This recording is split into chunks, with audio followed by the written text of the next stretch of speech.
আজ ১১ই ডিসেম্বর, টাঙ্গাইল পাক হানাদার মুক্ত দিবস। সম্মানিত ভালোবাসার বন্ধুগণ, আমি তারিকুল ইসলাম মানিক আপনাদের সাথে আছি। আজ শোনাবো কিভাবে আমাদের টাঙ্গাইল হানাদার মুক্ত হয়েছিল, পাকিস্তানি হানাদারদের হাত থেকে কিভাবে রক্ষা করা হয়েছিল আমাদের প্রিয় জন্মভূমি, আমাদের মাতৃভূমি, আমাদের টাঙ্গাইল জেলাকে। ১৯৭১ সালের এই দিনে বাংলার সূর্য সন্তানরা পাকিস্তানি হানাদার বাহিনীর কবল থেকে টাঙ্গাইলকে মুক্ত করে স্বাধীন বাংলাদেশের পতাকা উত্তোলন করেন।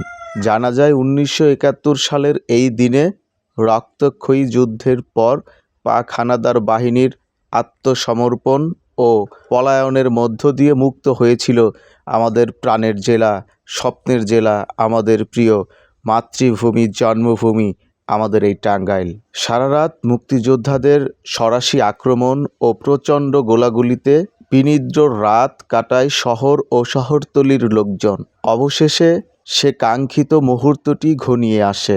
ধ্বংসস্তূপের মধ্য দিয়ে স্বজনহারাদের বিনিয়োগ ব্যথা ভুলে হাজার হাজার উৎফুল্ল জনতা রাস্তায় নেমে প্রাণের স্পন্দন আর মুক্তির আনন্দে উদ্বেল হয়ে নবজন্মের সেই মুহূর্তটিকে স্মরণীয় করে তোলে।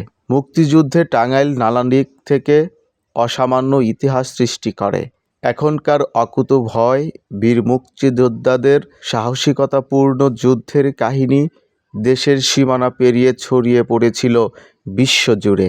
বীর মুক্তিযোদ্ধা কাদের সিদ্দিকীর নেতৃত্বে গঠিত পরিচালিত কাদেরিয়া বাহিনীর বীরত্বের কথা স্বাধীনতা যুদ্ধের ইতিহাসে স্মরণীয় হয়ে থাকবে। সম্মানিত ভালোবাসার বন্ধুগণ, আমার প্রাণপ্রিয় টাঙ্গাইলবাসী এবং আমার জন্মভূমির আপামর মানুষজন, সবাই আমাদের টাঙ্গাইল জেলা সম্পর্কে জানেন। ডিসেম্বরের এই মাসটি হচ্ছে বিজয়ের মাস, আমাদের অর্জনের মাস। আমরা অর্জন করেছিলাম, বিজয় ছিনিয়ে এনেছিলাম আমাদের মাতৃভূমিকে। এই ডিসেম্বরের বিভিন্ন তারিখে শুরু হয় আমাদের বিজয় গাথা। সম্মানিত ভালোবাসার বন্ধুগণ, ১৯৭১ সালের ৭ই মার্চ জাতির জনক বঙ্গবন্ধু শেখ মুজিবুর রহমানের ঐতিহাসিক ভাষণের পরপরই দেশ শত্রুমুক্ত করতে টাঙ্গাইলে গঠিত করা হয় স্বাধীন বাংলা গণমুক্তি পরিষদ। ২৬ মার্চ টাঙ্গাইল থানায় স্বাধীন বাংলার পতাকা উত্তোলন করা হয়।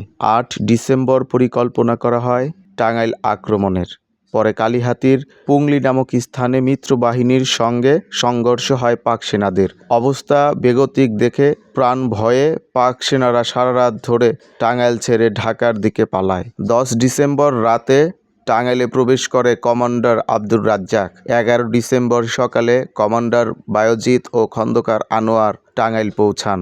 আসেন ব্রিগেডিয়ার ফজলুর রহমান। সার্কিট হাউসে অবস্থানরত খান সেনারা বঙ্গবীর কাদের সিদ্দিকীর কাছে আত্মসমর্পণ করে। আর এই ১১ই ডিসেম্বর পাক হানাদারদের হাত থেকে রক্ষা পায় আমাদের প্রাণের জেলা টাঙ্গাইল জেলা।